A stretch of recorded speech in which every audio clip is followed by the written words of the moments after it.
welcome back, my favorite coder cats and coder kittens. As usual, this is Becca, going by Nightcat or Nightcat's Meow most places online, and I will be here to be your coder kitty.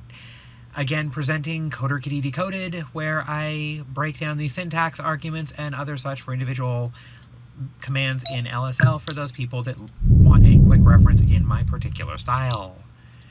Today's command is actually relatively simple. It is setTimerEvent and timer. The timer event is actually really simple. It does not need any arguments itself. It just needs to be timer and then the brackets to contain its code.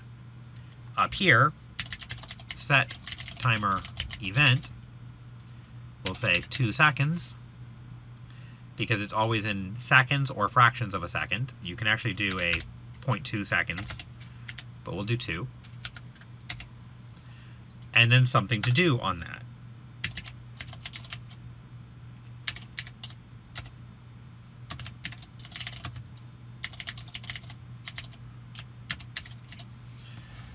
Of course, you can fill any complicated code you want in there that has to occur on a set interval.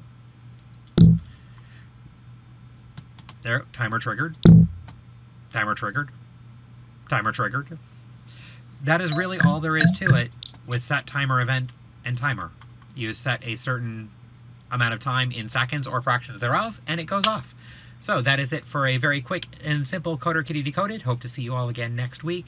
There are, as usual, links in the Discord, links in the description to my Discord, as well as playlists for Coder Kitty's workshop, Coder Kitty Decoded. And now, get myself back in frame, Coder Kitty reviews. So, see you all, as usual, good day, good week, good luck, happy coding. Meow.